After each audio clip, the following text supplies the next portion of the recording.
Partai Nasdem telah mengusung putra sulung Presiden ketiga Republik Indonesia Ilham Habibie sebagai bakal calon Gubernur Jawa Barat pada Pilkada Jabar 2024. Deklarasi dukungan terhadap Ilham Habibie digelar Dewan Pimpinan Wilayah Partai Nasdem Jabar setelah Ilham Habibie mendapatkan surat rekomendasi dari Ketua Umum Partai Nasdem Surya Paloh.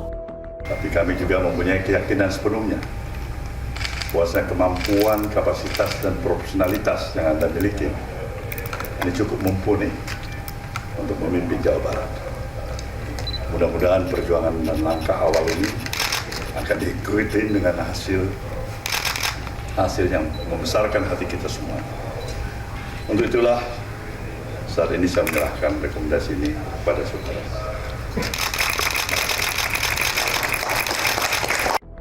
Ketua DPW Partai Nasdem Jawa Barat Saan Mustopa menyebut penunjukan Ilham Habibie sudah melalui proses penjaringan yang cukup matang.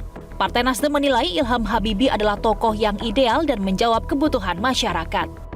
Juga tentu Jawa Barat sangat strategis, di mana industri-industri tumbuh di Jawa Barat, banyak industri strategis nasional yang ada di Jawa Barat, dan Pak Ilham punya kompetensi untuk itu, sehingga bisa membawa Jawa Barat menjadi lebih maju sebagai gerbang dari Indonesia. Ilham Habibie sendiri telah mengklaim memiliki cita-cita untuk membuka lapangan pekerjaan seluas-luasnya bagi masyarakat Jawa Barat. Pria kelahiran 1963 tersebut juga berkeinginan untuk memperkuat sektor industri, termasuk meningkatkan sumber daya manusia yang dimiliki Jawa Barat. Tim Liputan, Metro TV. Halo, selamat malam pemirsa. Jumpa lagi dengan saya Afiani Malik di Special Dialogue. Di mata publik sosoknya dikenal sebagai seorang teknokrat dalam bidang penerbangan, mengikuti jejak sang ayah. Namun secara tiba-tiba, dokter penerbangan dari Universitas Teknik München, Jerman ini langsung banting setir dan muncul sebagai calon gubernur atau wakil gubernur Jawa Barat. Ilham Akbar Habibie menerima rekomendasi dari Partai Nasdem untuk menjadi penantang baru di Pilkada Jawa Barat melawan sejumlah politisi tulen. Apa alasannya? Modal apa yang dimilikinya? Benarkah kegagalan proyek pesawat R80 sebagai proyek strategis nasional menjadi latar belakang di balik keputusan itu?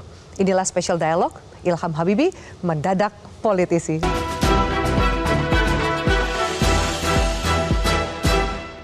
Pak Ilham, halo, selamat malam. Selamat malam, Mbak Afi. Malam ini judulnya Ilham Habibie mendadak politisi. Ini mendadak politisi atau apa politisi dadakan gitu? Bagaimana kira-kira melihat keputusan Anda terakhir? Nah, memang benar bahwasannya keputusan saya ini untuk masuk ke ranah politik itu banyak mengejutkan orang.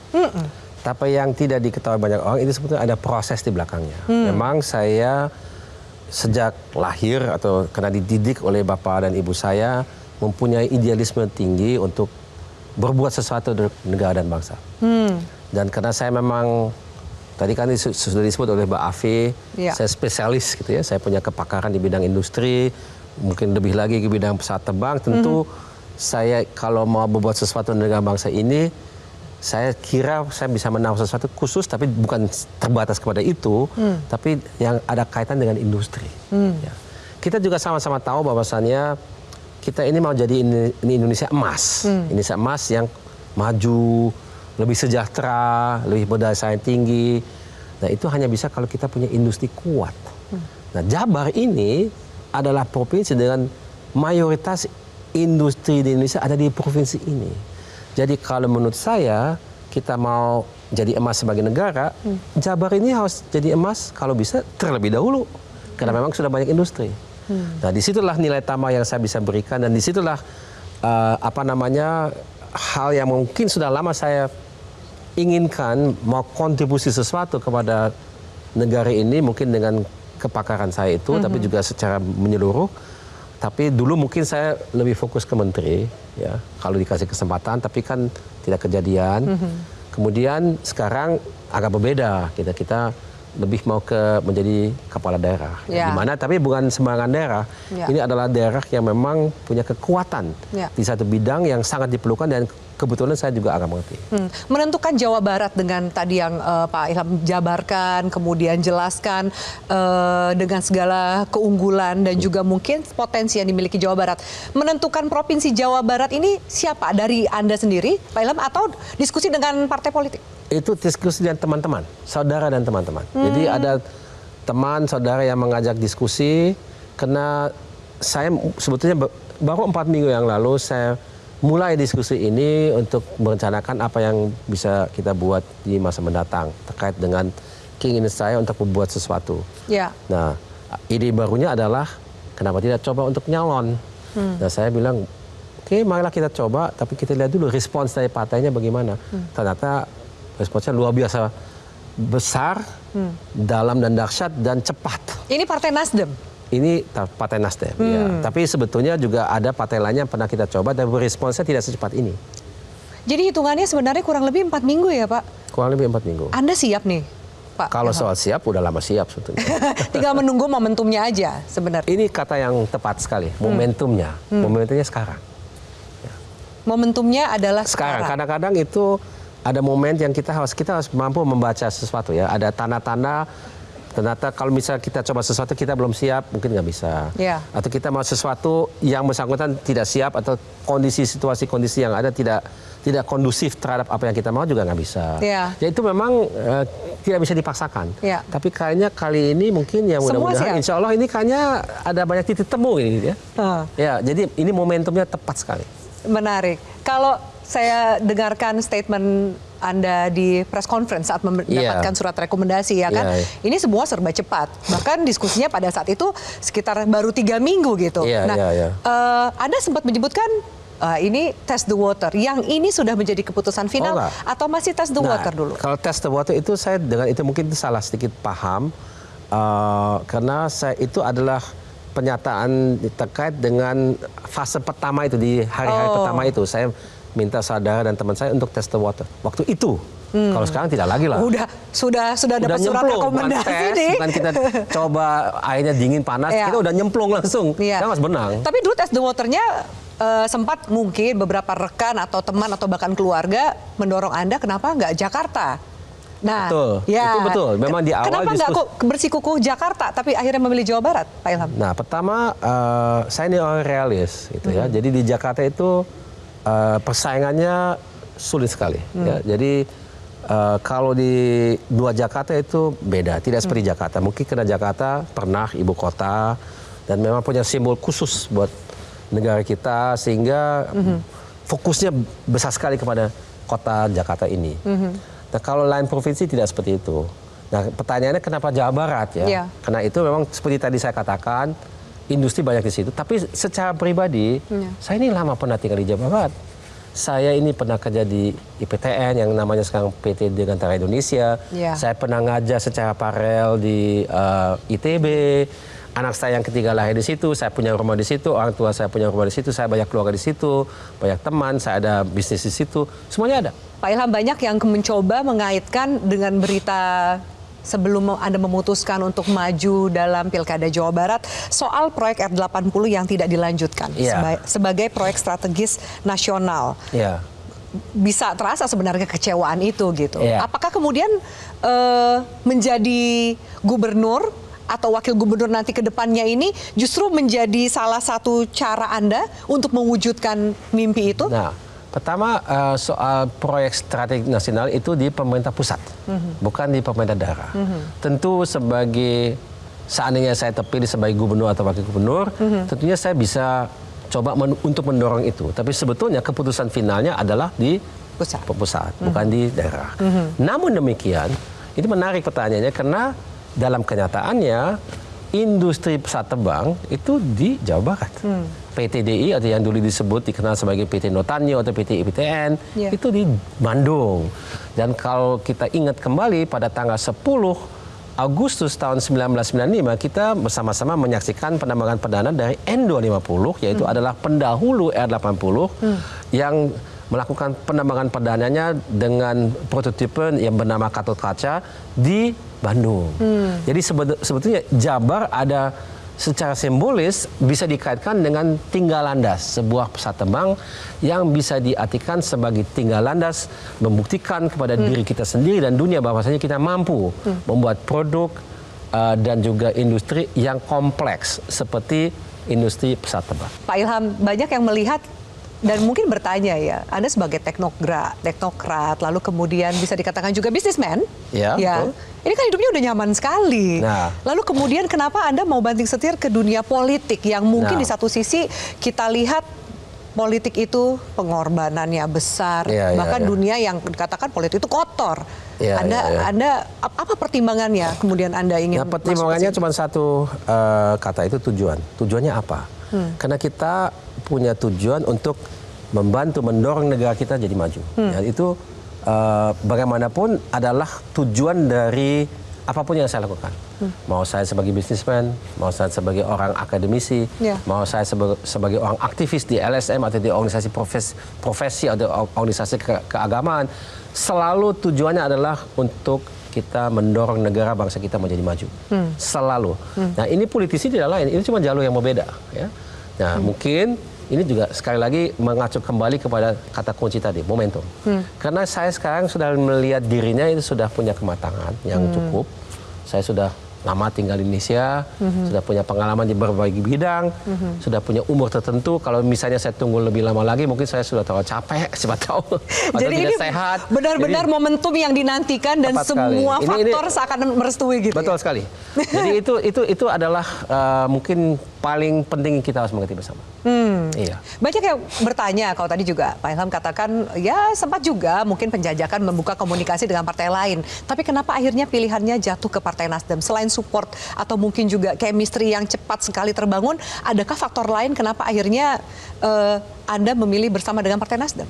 Kecocokan dalam soal berpikir dan punya pendapat mengenai hal tertentu. Saya kira itu juga penting ya. Dan itu saya lihat itu penting, saya lihat itu juga ada di Partai Nasdem, jadi itu tidak jauh dengan cara saya berpikir. Ya. Tapi ya memang momentum itu atau juga kesempatan dan kecepatan itu juga penting ya. Jadi bahwasanya bisa diputuskan cepat juga menunjukkan bahwasanya serius nih. Serius dan tidak berbelit-belit, kompleks gitu ya. Jadi kadang-kadang itu ada keindahan dalam kesederhanaan. Kalau cepat kayaknya oke, ini nggak banyak masalah gitu ya. Setelah mendapat surat rekomendasi dari Partai Nasdem, tapi tentu juga Anda mencoba membuka komunikasi dengan partai yang lain. Sejauh ini sudah ke partai kemana saja yang mungkin juga bisa membantu menambah dukungan untuk Anda? Yang sudah secara formal bicara dan mungkin sudah ada kesepakatan antar pihak, tapi ini belum dituntaskan menjadi final, itu dengan PKS.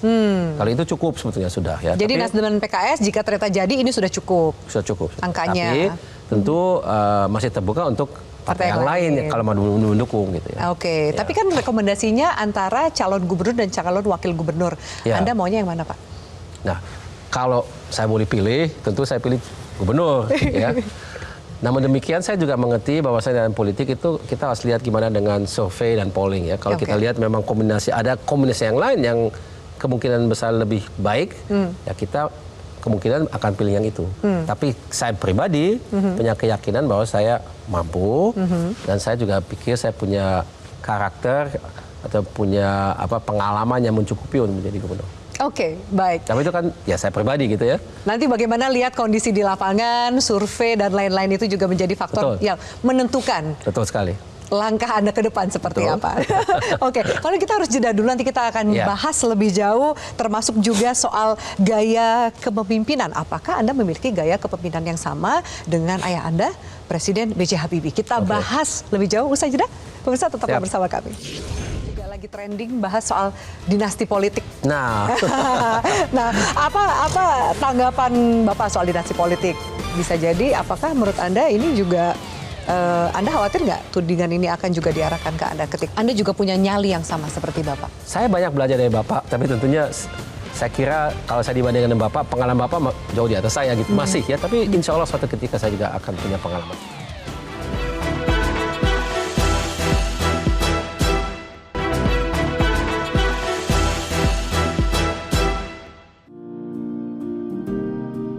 Ilham Habibie adalah putra pertama dari Presiden ketiga Republik Indonesia almarhum B.J. Habibie dan almarhumah Hasri Ainun Habibie. Ilham lahir di Aachen, Jerman Barat pada 16 Mei 1963. Selayaknya sang ayah, ia juga merupakan pakar penerbangan lulusan Jerman. Ilham menempuh pendidikan sarjana dan magister bidang teknik penerbangan di Technical University of Munich. Ia meraih gelar doktoral di universitas yang sama dengan predikat summa cum laude. Setelah lulus kuliah, Ilham bekerja di perusahaan pesawat Boeing. Ia juga sempat menjabat sebagai Direktur Marketing PT Dirgantara Indonesia hingga tahun 2022. Selain sukses menapak karir, Ilham juga cukup aktif di sejumlah organisasi. Seperti ia dipercaya juga sebagai Ketua Dewan Pakar Ikatan Cendekiawan Muslim se-Indonesia atau ICMI, Ketua Umum Ikatan Saudagar Muslim se-Indonesia, hingga Kepala Badan Riset dan Teknologi Kamar Dagang dan Industri atau Kadin Indonesia. Sementara dalam organisasi independen, Ilham menjabat sebagai Ketua Dewan Pembina The Habibie Center, organisasi non-pemerintah dan non-profit yang didirikan oleh mendiang B.J. Habibie dan keluarga. Tim Liputan, Metro TV. Anda masih bersama kami di Special Dialog dan masih bersama dengan Ilham Habibie. Pak Ilham, kita lanjutkan. Ya. Sebelum jeda tadi saya sempat kita berdiskusi. Nah, kita akan bahas mungkin sosok keluarga. Bagaimanapun juga Anda hari ini tidak bisa dilepaskan dari sosok sang ayah, Presiden B.J. Habibie. Bagaimana sebenarnya Pak Ilham sendiri melihat gaya kepemimpinan dari Pak B.J. Habibie? Saya lihat itu Bapak itu seorang pimpinan yang bukan pimpinan otoriter seperti kita kenal dari misalnya otoriter dari negara-negara lain gitu ya. Tapi beliau itu adalah orang yang punya wibawa, punya berdasarkan pengetahuan dan pengalaman dan inteleknya tinggi sekali. Di lain pihak Bapak itu selalu memimpin dengan memberikan contoh yang baik. Ya. Jadi kalau Bapak mengatakan kita semua melakukan sesuatu, beliau sendiri yang kasih contoh. Jadi tidak ada perbedaan di antara apa yang dilakukan oleh Bapak dengan apa yang dikatakan. Itu selalu gitu ya. Jadi dan Bapak juga selalu mendukung siapapun ya yang berprestasi. Ya. Jadi yang penting kita ini harus ada maunya. Kita disiplin, kita kerja keras. Dan kalau kita ingat waktu Bapak masih hidup, Bapak selalu katakan semua anak-anak Indonesia itu anak-anaknya Bapak. Ya. Tapi anak biologis cuma saya. Tapi kalau yang mengikuti contohnya Bapak itu anak ideologis. Tapi itu diperlakukan sebagai anak. Gitu. Jadi itu ya saya kira prinsip yang Bapak pegang dengan teguh itu adalah prinsip meritokrasi. Kita ini memang harus bekerja keras semuanya dan tidak dibedakan kita asalnya dari mana gitu ya, atau kita tidak dibedakan kita penampilannya seperti apa atau siapa orang tuanya. Yang penting kita itu mau kerja keras, kita disiplin, kita jujur. Saat Pak B.J. Habibie menjadi presiden, saat Indonesia dalam situasi krisis politik dan ekonomi, adakah momentum yang Anda ingat dari sisi kepemimpinan sehingga kemudian bisa membawa Indonesia bisa melewati proses itu dengan baik? Ya, satu yang mungkin waktu itu dan mungkin sekarang pun tidak terlalu populer, ya, itu adalah keputusan Bapak untuk melaksanakan referendum di Timor Leste yang dulu tim-tim. Memang banyak, saya bisa mengerti bahwasannya banyak warga kita dia melihat itu dulu pernah bagian dari kita. Ya. Kenapa kita harus melepaskannya? Kita udah memberi darah untuk itu. Ya, NKRI gitu. NKRI. Di lain pihak Bapak mengatakan itu tepat menurut saya ya. Itu bukan bagian dari definisi Indonesia dari awalnya Indonesia. Indonesia itu dalam perbatasan Hindia Belanda. Itu yang diaku oleh PBB. Jadi kalau kita tidak melakukan referendum itu, untuk selamanya kita menjadi kayak ya pariah. Kita itu kayak apa ya, punya masalah besar dengan banyak negara di luar negeri, banyak negara lain. Karena kita ya memang tidak ikut dengan peraturan internasional. Karena itu kayak kita mempunyai koloni gitu ya. Di lain pihak kita juga sebagai negara yang pernah menjadi koloni negara lain, kita juga sebetulnya menolak kolonialisasi dalam bentuk apapun. Ya. Jadi kita tidak konsisten dengan kita punya prinsip sendiri. Jadi oleh karena itu Bapak katakan kita harus sekarang memutuskan sekarang kalian mau bergabung. Setelah itu kita tidak bicara lagi begitu, udah selesai atau tidak gabung. Ya. sekali saja. Ya. Ya udah, mereka memutuskan untuk tidak gabung, kita harus respect itu, ya udah selesai. Sekarang kita menjadi teman baik kan, tapi itu adalah satu hal yang tidak populer. Ya. Tapi Iya, itulah pada saat itu banyak apalagi pada sekali waktu itu, dan hardiknya. itu memang, tapi itu adalah tugas pemimpin untuk melakukan yang benar, biarpun kadang-kadang tidak populer. Itu memang begitu. Dan itu memang pahitnya menjadi pimpinan. Ini kalau kita lihat perempuan, ini negara, ini kompleks. Ya. Katakanlah perusahaan. Perusahaan kita harus PHK orang. Kenapa? Kalau tidak, perusahaan itu tidak hidup. Karena dia nggak susah harus melalui proses itu. PHK siapa yang mau? Itu nggak pernah populer. Ya. Tapi harus dilakukan. Ya. Nah, itu memang begitu ya. Itu pimpinan itu memang kompleks. Ya. Jadi itu yang Bapak juga itu gaya kepemimpinan Bapak harus mengutamakan hal yang populer, yang benar dan yang meskipun tidak populer. Anda juga punya nyali yang sama seperti Bapak. Saya banyak belajar dari Bapak, tapi tentunya saya kira kalau saya dibandingkan dengan Bapak, pengalaman Bapak jauh di atas saya gitu. Masih ya, tapi insya Allah suatu ketika saya juga akan punya pengalaman seperti itu. Tapi tentunya saya dididik oleh Bapak ya, jadi saya dapat banyak informasi dari Bapak. Ya. Saya banyak, dan mengikuti perjalanan Bapak. Ya, pengalaman Bapak sebagian menjadi pengalaman saya juga, karena saya menjadi saksi mata dan saya juga mendengar langsung dari Bapak. Pak Ilham menyandang nama belakang Habibie dengan cerita yang tadi Pak Ilham bagi bersama kita di sini. Sebenarnya nama belakang Habibie itu dari berbagai faktor. Anda melihatnya sebagai privilege atau justru liability? Dua-duanya. Antara beban dengan privilege dua-duanya? Iya. Karena begini, kalau privilege benar, kita ini diberi kemudahan. Misalnya untuk... Anda merasakan itu toh? Ya, untuk bertemu dengan orang. Untuk diberikan peluang. Untuk kita mendapatkan satu kesepakatan. Oke, ada kemudahan. Di lain pihak, ada ekspektasi. Wah, ini anaknya Habibie, mestinya ini kan ini itu gitu. Belum tentu dipenuhi, itu menjadi beban kan. Jadi ini seimbang ya. Jadi kita dapat kemudahan dengan adanya ekspektasi yang berlebihan kadang-kadang. Ya. Padahal kita dengan ini orang biasa. Besar itu ya. Ya itu kadang-kadang ya. Misalnya ada kegagalan dalam satu hal kan belum tentu itu kena kita. Ya. Mungkin ada suatu faktor eksternal gitu ya. Nah itu, tapi ekspektasinya ini kena Habibie, mestinya begini gitu ya. Nah itu saya kira ekspektasi itu menjadi beban. Kalau sekarang juga lagi trending bahas soal dinasti politik. Nah, nah apa tanggapan Bapak soal dinasti politik?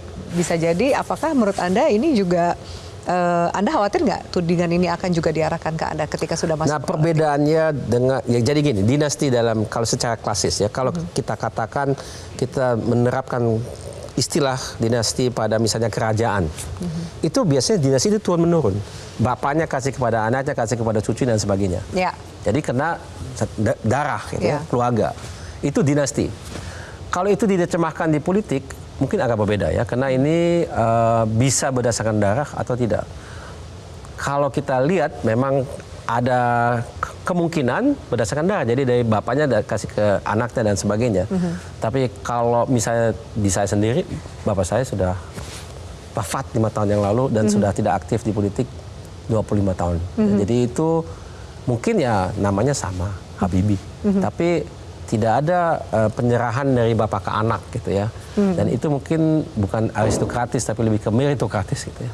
Tapi tetap saja saya dalam hal ini cuma menggambarkan secara faktual ya. Jadi bahwasanya ada dinasti, ya saya kira itu ada dan saya tidak bilang itu bagus atau tidak bagus, tapi ada ya, ada. Karena bisa saja kalau dinasti itu dari bapak ke anak bisa juga meritokratis karena anaknya mungkin berkemampuan. Jadi saya kira itu tidak in prinsip bukan salah, tapi memang dengan catatan anaknya harus berkemampuan gitu ya. Bukan dipaksakan. Nah, itu saya kira prinsip universal ya. Jangan kita paksakan kepada seorang yang sebenarnya tidak punya kemampuan.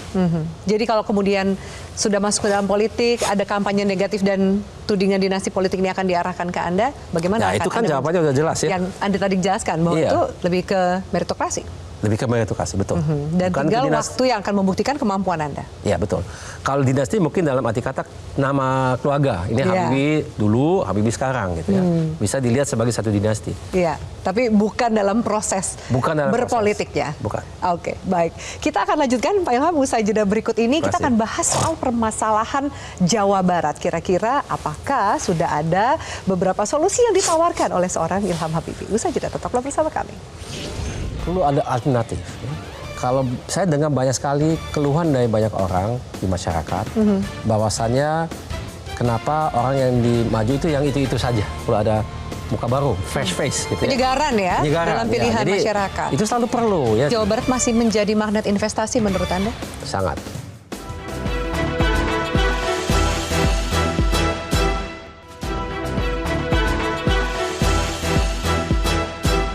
Kami lanjutkan spesial dialog bersama Ilham Habibie. Pak Ilham, kita bahas soal Jawa Barat, daerah yang sudah Anda tentukan tempat Anda akan bertarung gitu ya. Nah, kalau tadi Anda sudah menjelaskan kenapa Jawa Barat, tapi banyak juga yang melihat bahwa, loh, nama ini kan baru muncul, Ilham Habibie baru muncul. Sementara mungkin juga sudah ada calon penantang Anda yang sudah berkiprah secara politik lama di Jawa Barat. Ada Ridwan Kamil, mungkin Deddy Mulyadi, lalu Bima Arya, bahkan Desi Ratnasari, macam-macam nih gitu. Bagaimana Anda melihat kompetitor Anda dan seperti apa Anda bayangkan kompetisi yang akan berlangsung di Jawa Barat?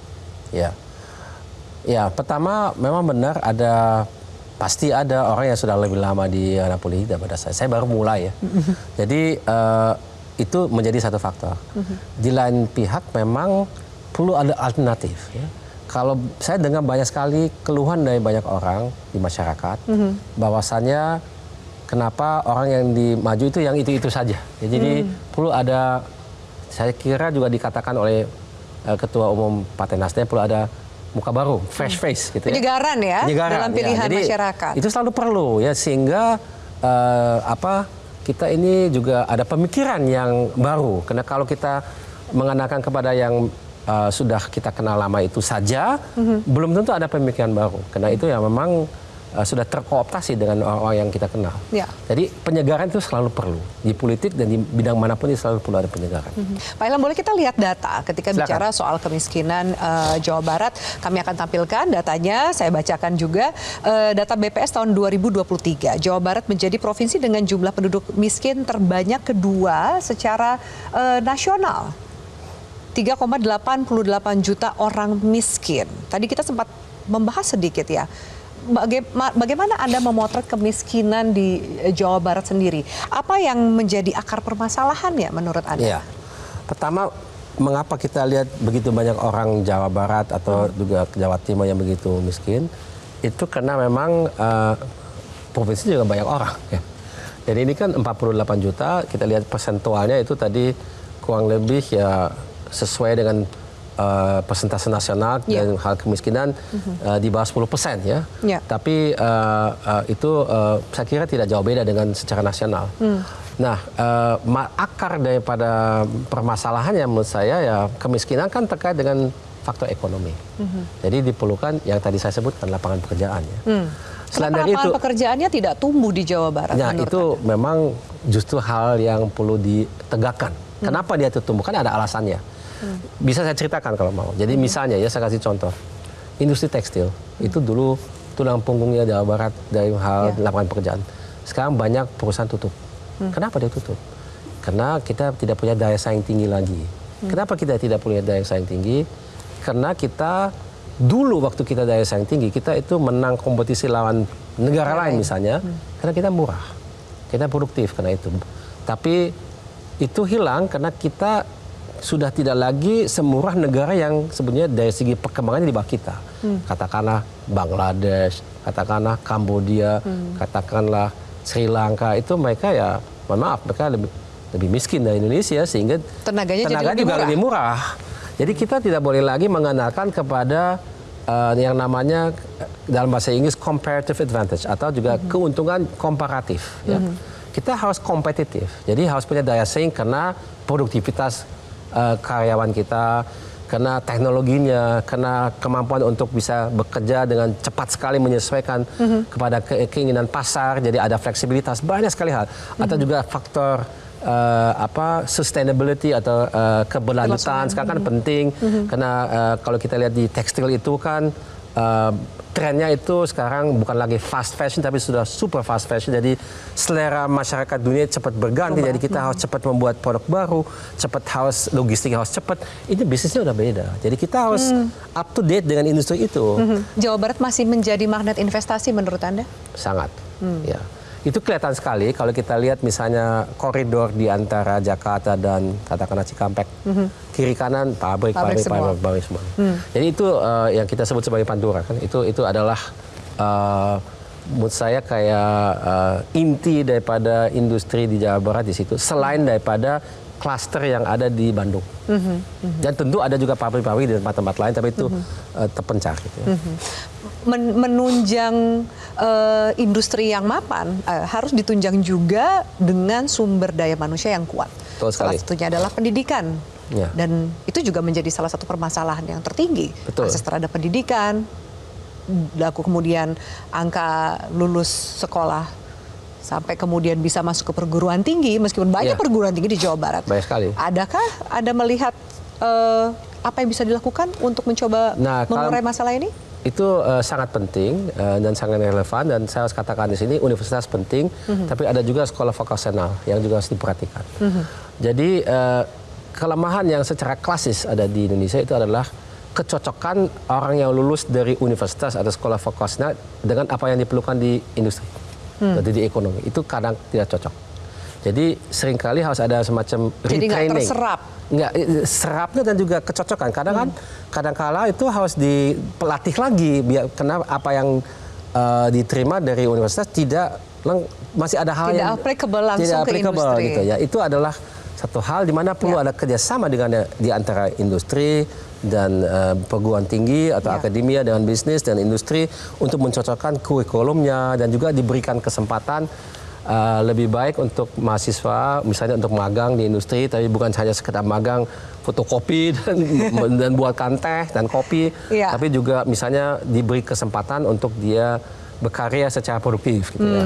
Nah, itu saya kira perlu ada program yang disusun sehingga itu bisa memperkuat dan bisa memperbaiki kualitas dan juga kuantitas daripada sumber daya manusia yang bisa mendapatkan pekerjaan di ekonomi di industri. Pak Ilham, satu lagi, salah satu mungkin pekerjaan rumah untuk membenahi Jawa Barat. Saya bacakan data dari Imparsial di Desember 2022, Jawa Barat menjadi provinsi dengan kasus tertinggi atau paling banyak kasus intoleran.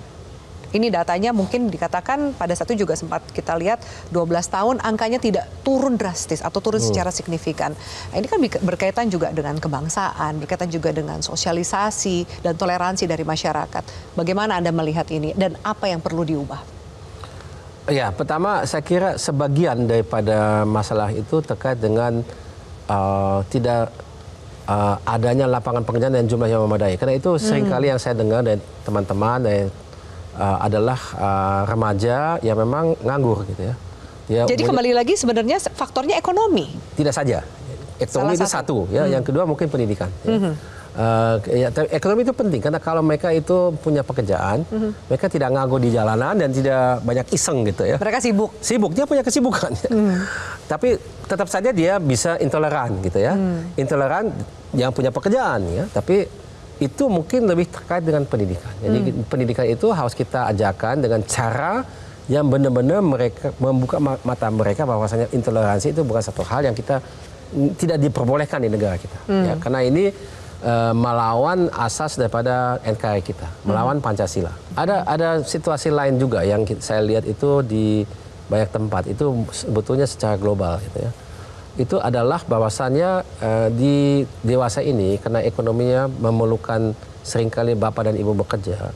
Jadi pembinaan dari bapak dan ibu itu kadang berkurang gitu ya. Jadi tidak peran lagi dari orang tua. Dari orang tua itu kadang-kadang tidak sebagai mestinya.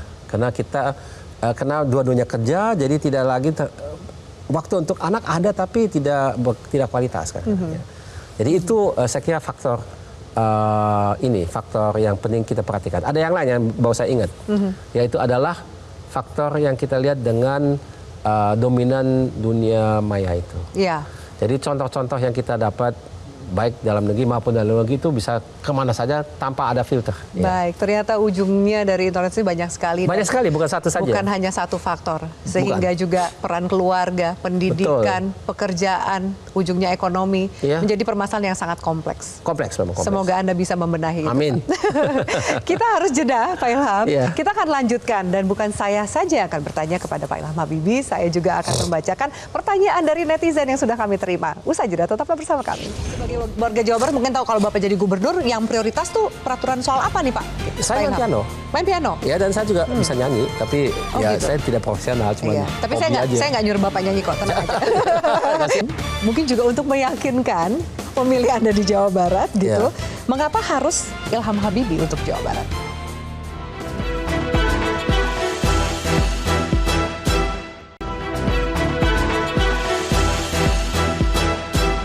Baik pemirsa, terima kasih Anda masih bersama kami. Kami sudah menyiapkan pertanyaan dari pemirsa Metro TV dan juga netizen untuk Anda, Pak Ilham. Siap. Ini pertanyaannya jangan Siap, kaget Pak. ya. Jadi karena seru-seru, lucu-lucu, bahkan No mungkin pertanyaannya agak nyeleneh, tapi renyah. Saya jamin renyah. Kita langsung lihat ya, Pak Ilham ya. Silakan. Baik.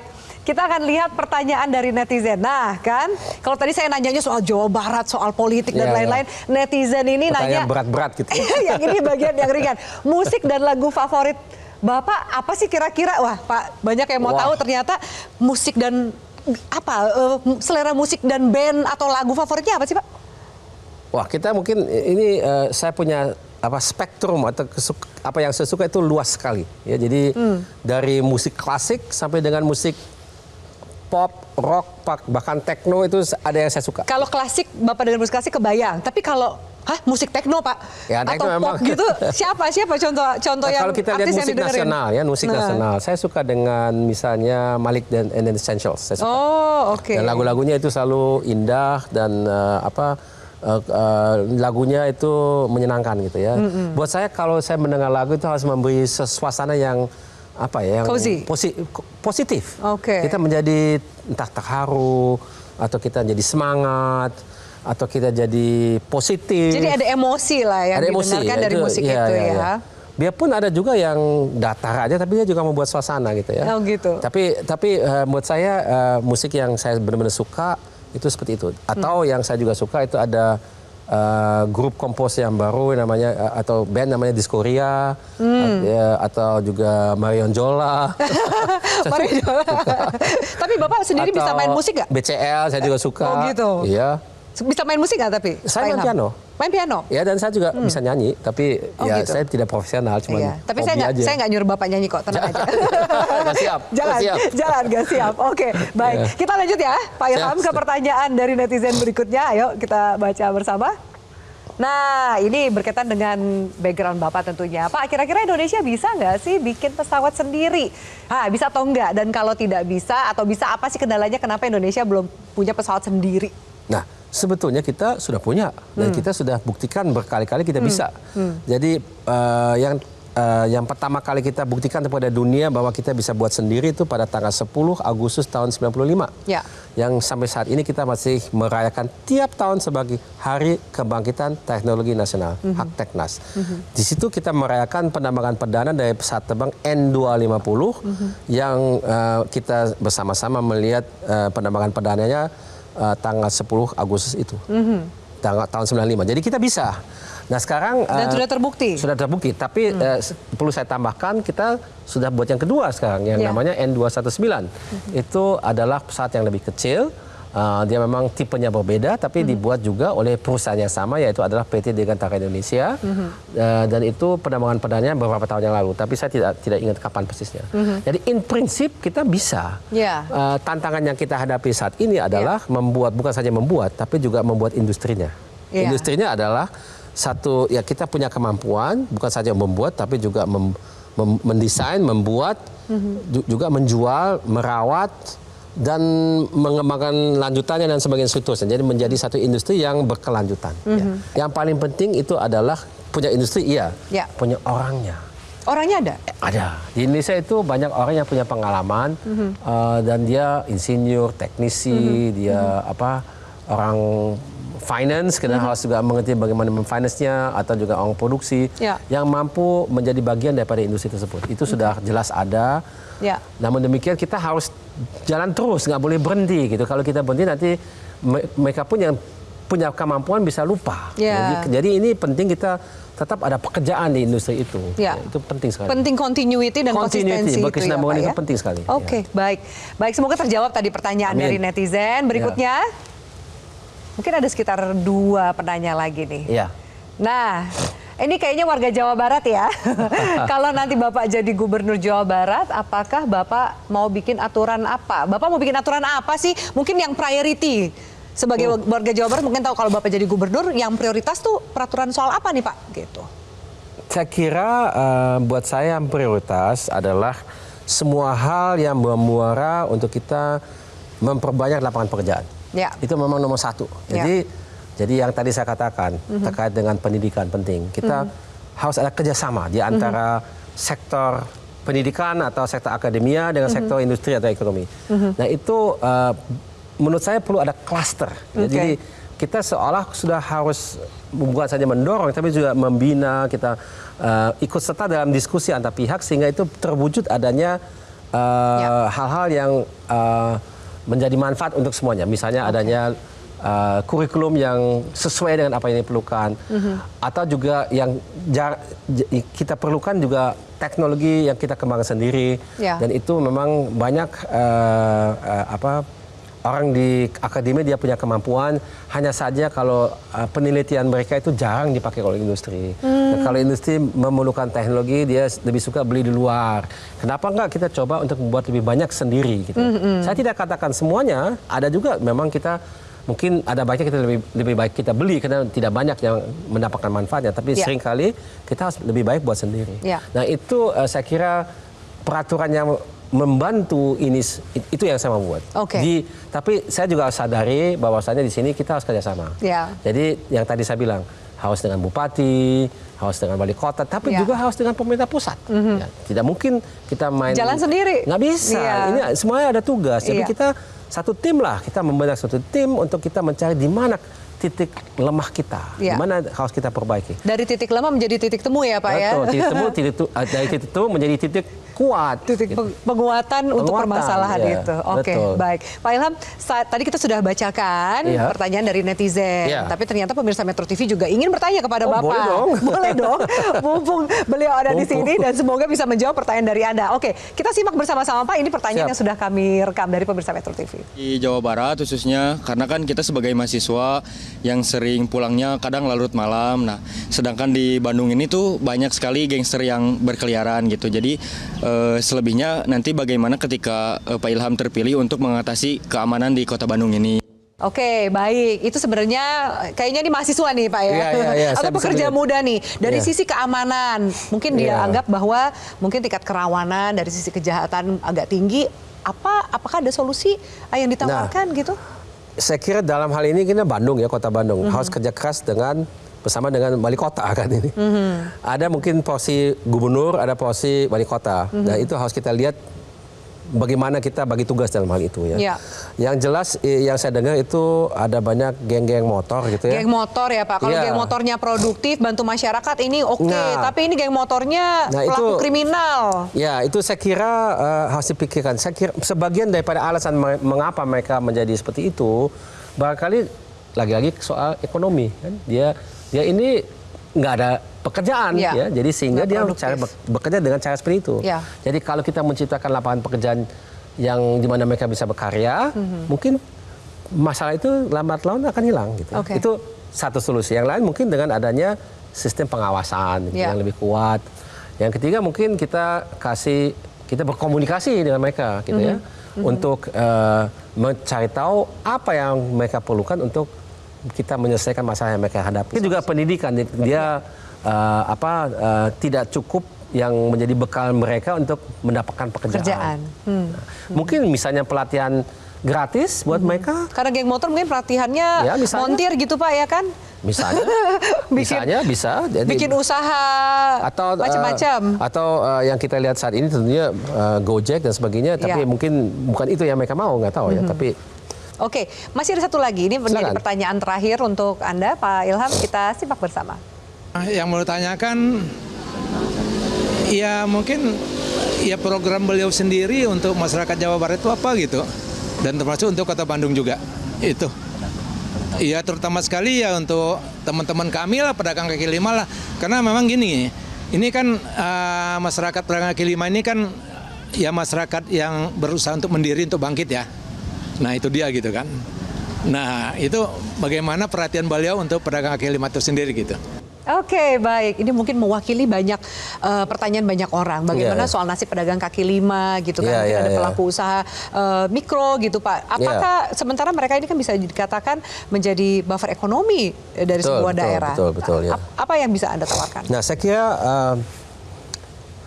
ini banyak jawaban terhadap pertanyaan ini. Ya. Satu jawaban yang klasik itu selalu kita harus memberdayakan mereka dengan cara digital. Ya. Kalau kita lihat program dari Kementerian UKM dan Koperasi itu, program untuk mendigitalkan UMKM itu sudah sangat maju ya. Saya kira targetnya adalah dalam waktu dekat 30 juta dari 60-an juta. Jadi setengahnya udah melek secara digital. Ya. Selain dari itu, saya kira digital itu juga sebetulnya bukan saja melek dari segi kita tahu apa yang kita harus lakukan, tapi kita juga ada macam inklusivitas. Jadi kalau kita semula susah untuk mendapatkan pinjaman uang, itu dengan digital itu lebih mudah. Namun demikian itu juga bisa menjadi jebakan. Seperti kita tahu pinjol kan masalah. Ya, jadi literasi digital itu mengajarkan juga bagaimana kita harus berperilaku untuk menggunakan teknologi itu untuk satu kebaikan atau keuntungan, tapi bukan masuk ke dalam jebakan tersebut. Ya. Selain dari itu, saya kira akses ke pasar itu sering menjadi masalah. Jadi informasi, tapi bagi kaki lima itu kan mereka sebetulnya bisnisnya dari segi bisnis modelnya sederhana. Ya. Jadi berada di satu tempat. Dan pasarnya mungkin juga lingkungan sekitar situ, Pak. Ya. Dan untuk menutup wawancara dan obrolan kita yang menarik ini, Pak Ilham Habibie, dari semua yang kita udah bahas, beberapa solusi yang coba Anda tawarkan, Anda mencoba memahami permasalahan di Jawa Barat. Bolehkah dikasih semacam closing statement, mungkin juga untuk meyakinkan pemilih Anda di Jawa Barat, gitu, mengapa harus Ilham Habibie untuk Jawa Barat? Oke. Pertama, yang saya sebagai Ilham Habibie mau lakukan untuk Jawa Barat, mendorong Jawa Barat menjadi ujung tombak Indonesia Emas.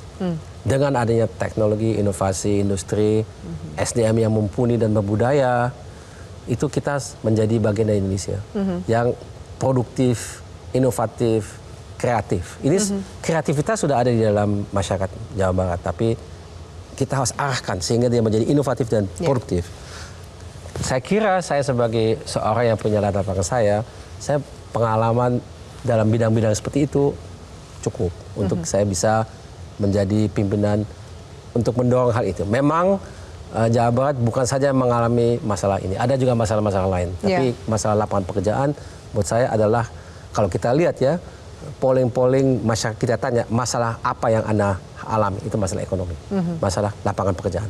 Kalau kita lihat Gen Z, betapa susahnya mendapatkan pekerjaan. Itu. Jadi kalau kita fokus ke situ, trickle down effect. Jadi banyak snowball, banyak hal-hal lain itu lebih mudah dipecahkan. Saya tidak katakan otomatis terpecahkan, tapi akan lebih mudah karena masalah ekonomi itu penting sekali kita perhatikan. Oke, baik. Terima kasih banyak Pak Ilham Habibie untuk diskusi kita yang menarik dan juga semoga bermanfaat untuk pemirsa kami, terutama warga Jawa Barat ini, untuk mengenali profil Anda lebih jauh. Terima kasih banyak. Saya terima kasih Mbak untuk Afi perjuangannya di dunia politik dan terutama di Jawa Barat. Terima kasih. Terima kasih. Dan pemirsa, terima kasih atas atensi Anda. Saya Firman Malik undur diri. Kita jumpa di Special Dialogue berikutnya. Selamat malam. Sampai jumpa.